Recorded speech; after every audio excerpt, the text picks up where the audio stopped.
President Ronald Reagan's remarks on the air traffic controller strike, August 3, 1981.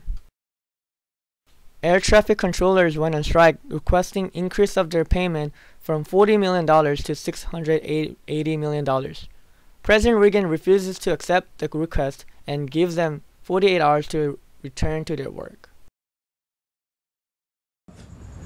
It is for this reason that I must tell those who fail to report for duty this morning they are in violation of the law, and if they do not report for work within 48 hours, they have forfeited their jobs and will be terminated.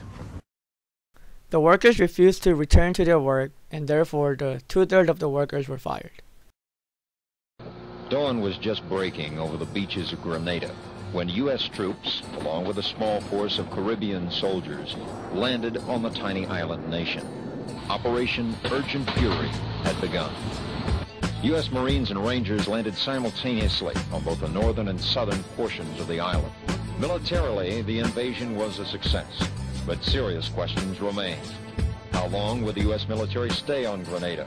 And how long would it take before free democratic elections were once again held on the tiny island? The significance of this operation was that it was the first major operation after the Vietnam War.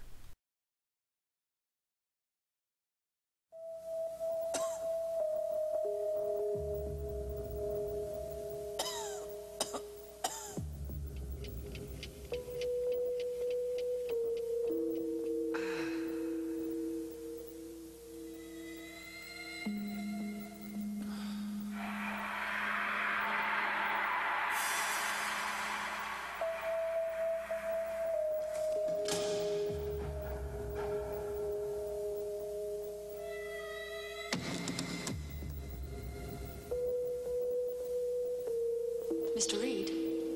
Mr. Reed? He's ready for you now.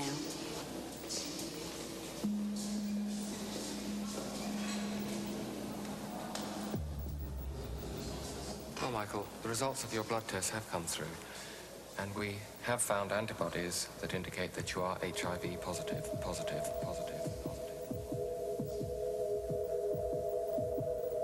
The AIDS virus can live on dirty needles and equipment. So don't share. Because just one fix with an infected needle will really get you out of it.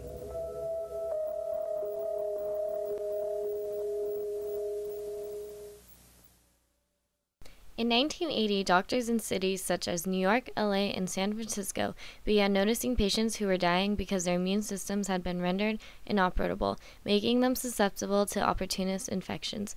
As ignorance and misunderstanding of the inevitably fatal disease most commonly transmitted by intravenous drug use and sexual activity gradually gave way to fuller knowledge, the number of reported cases in the U.S. rose from 225 in 1981 to 40,000 in 1987. January 28, 1982, the U.S. Department of Defense issued a policy stating that homosexuality is incompatible with military service. In contrast to its escalating efforts to promote racial integration, opposition in the armed forces to admitting and retaining gay male and lesbian members has intensified since World War II. Nearly 17,000 men and women were discharged under the category of homosexuality in the 1980s. Several lesbian and gay male members of the armed services came out publicly and vigorously to challenge their discharges through the legal system.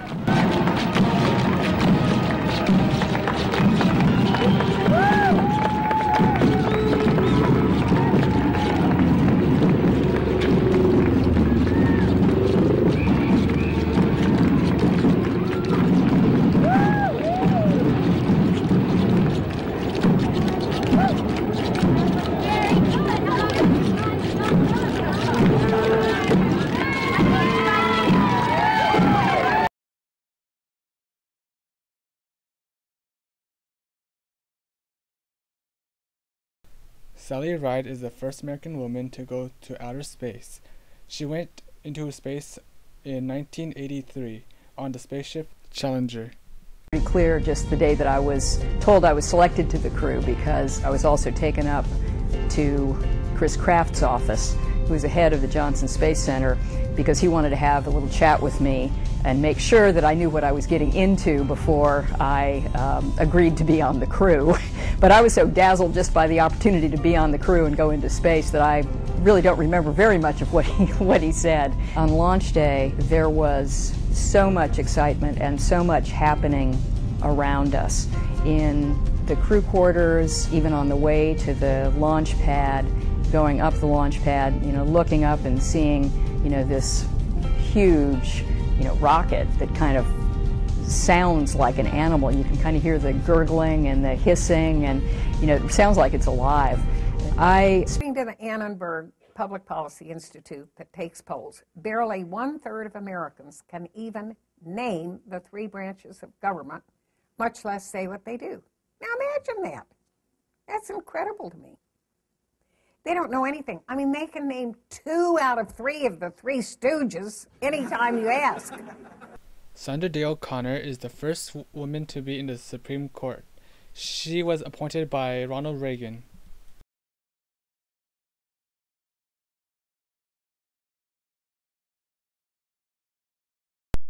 Economics was the economic plan of President Reagan. In theory, lessening tax cuts would increase higher-class spending on middle-class services, producing a trickle-down effect. Reaganomics, you cut deficits through growth and less government spending.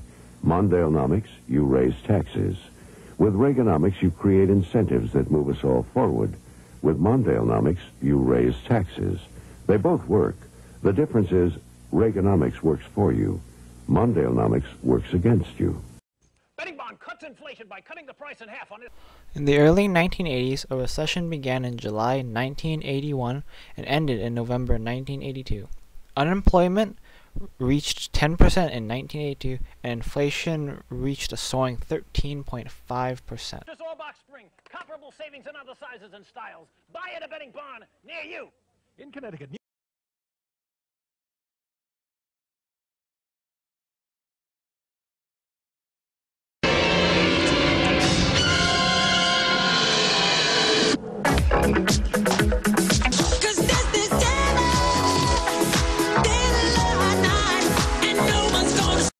In just over a year, Thriller became, and currently remains, the best-selling album of all time, with sales estimated by various sources as somewhere between 65 and 110 million copies worldwide, and is also the best-selling album in the United States.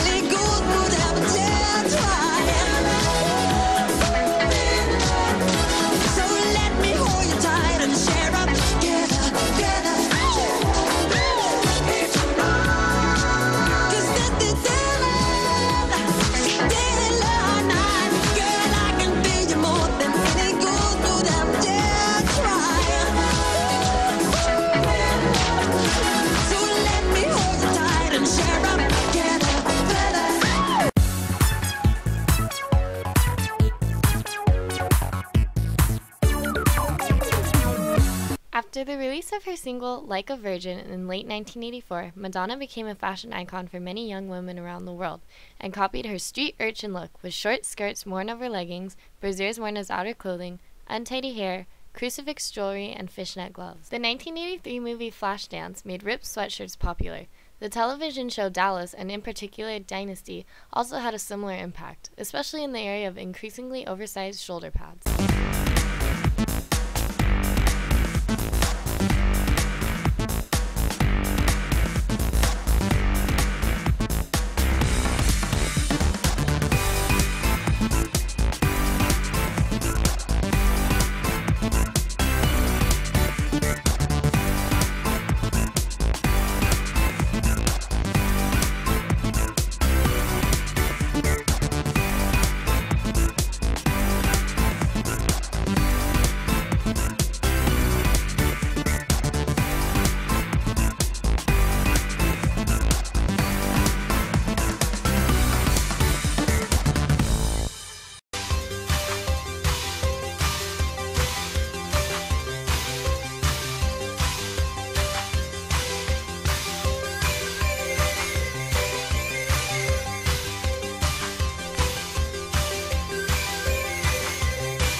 You're my heart, you're my soul. I keep it shining everywhere